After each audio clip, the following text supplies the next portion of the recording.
customer brought us a PS5 with a damaged HDMI port, and that sucker is pushed in like a quarter of an inch. Let me show you. Normally this spot is flat, but it's pushed in that much, which did knock this diode not completely off, so we should be able to reattach that. And there's a capacitor behind the pins of the HDMI that are probably gone. Check this out. Does that HDMI port look used and abused or what?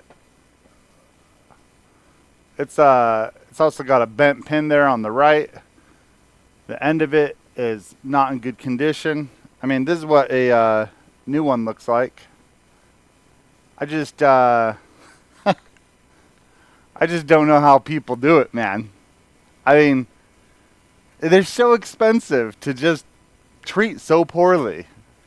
Anyway, let's replace the port. We'll see what else we need to fix while we're there. So, heating from beneath at about 480.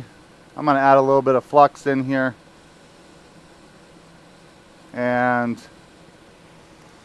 I'm going to go ahead and add some leaded solder in on the legs.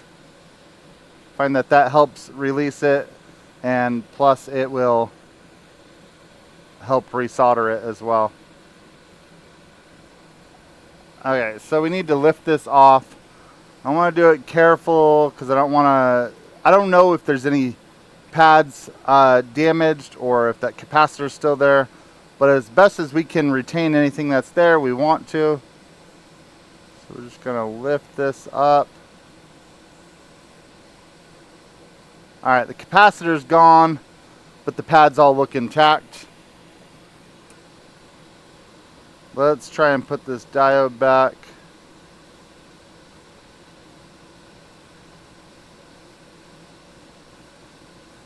You know, that diode looks damaged. I don't know if I should reuse it. I'm going to replace the diode. And we need to replace the missing capacitor. To do that, I'm going to have to put a little bit of solder there.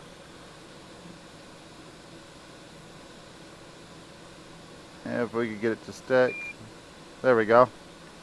And since we're going to be using the soldering iron, let's re-sweep the 19 pins.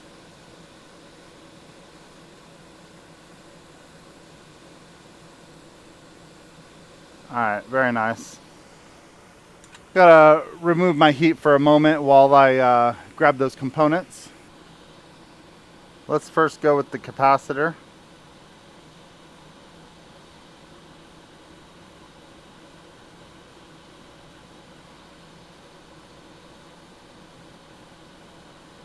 It's so small. I know it looks big under a microscope, but the slightest twitch of a hand makes that go out of place.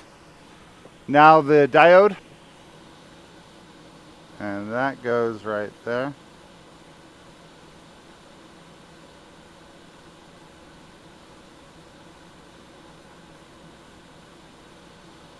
Alright, and we're gonna put a little bit more leaded in the anchors for that HDMI port.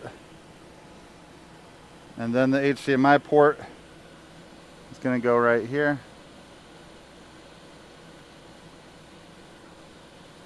And let's tap that into place. I always add more flux.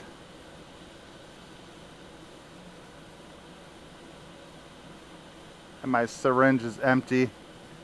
Dagnammit. I'm going to use a different flux.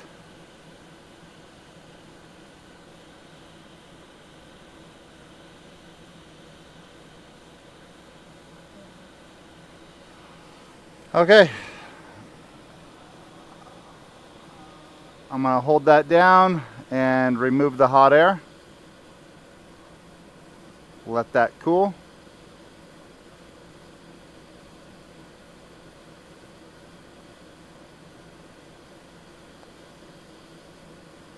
All right, very good.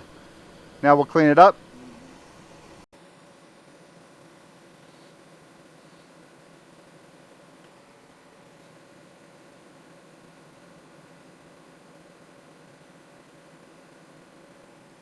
Now's a good time to subscribe or click on my channel and check out my other videos. You might find something useful in there. Soldering work is done on this. I'm going to put it back together. And what is a repair video without showing you that it works when it's done? We'll be right back with that. One eternity later. Man, there's a lot of screws on these things. All right. Put a channel up and press power. And with any luck, we should have some display right about now. All right, it's in an error state. Safe mode.